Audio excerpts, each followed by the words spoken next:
Now, going on to the culture part of the podcast, you have Mypillow being crushed. Or perhaps a better metaphor would be there's no more cool side of the pillow. Which, I shouldn't have to explain this, but there's a phenomenon in which you flip over the pillow and the other side is cooler, and it's very refreshing to do that. It's perhaps like one of the nicest. It's a legit thing you can do.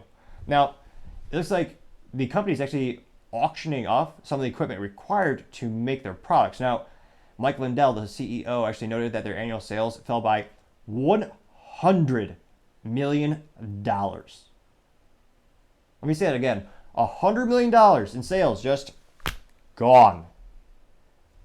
And it was all because of culture, politics, and business coming together. Now, Mike Lindell has come out as conservative, which, if you're in retail, that's kind of like the kiss of death. But retailers, traditionally, they don't like that, unfortunately.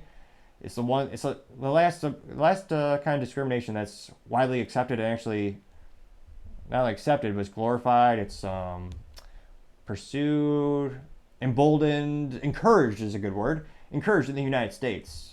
And Mike Lindell, many Americans did question the last 2020 election, in which more people voted for Joe Biden than ever in history before. Over 80 million votes in, I believe, 34 counties, which some people, I would never, questioned and wondered how that statistical anomaly came to light.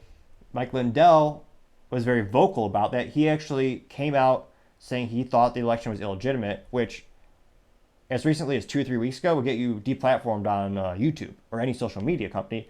Interestingly enough, they changed their policy. There's a lot of speculation as to why, but Mike Lindell came out and said he did not believe the election was legitimate, and he also had questions about the voting machines, which other people did as well. However, he is the CEO of Mypillow, and the companies decided to drop his product specifically because of his I was about to say he's religious, perhaps to an extent. In this case, it's more of a political affirmations, his political beliefs.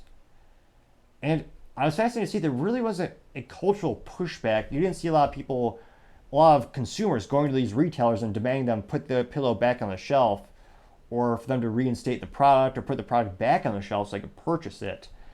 And thankfully, he's not having to lay off too many employees, I don't believe. They're scaling back the business.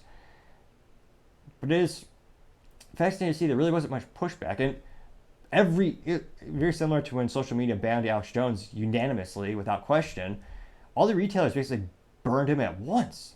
It was just one simple moment, and every retailer dropped him. You had Walmart, which used to be conservative, they dropped him in a New York minute.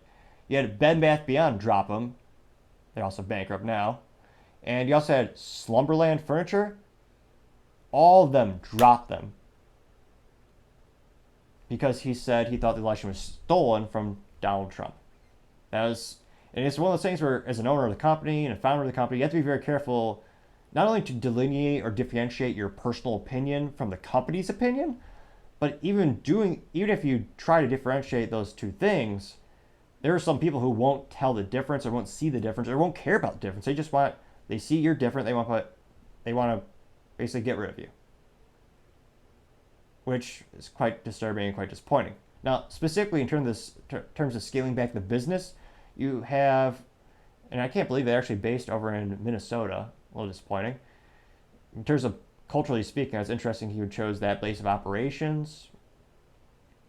Although, given the trend at every 2 minutes a company's relocating to Florida or Texas, wouldn't be surprised if he moved on, but time shall tell. Now, specifically, he noted that they listed more than 850 surplus equipments on an online auction site known as K-Bid, and the equipment ranged from sewing machines, industrial fabric spreaders, forklift, even chairs and desks were up for auction.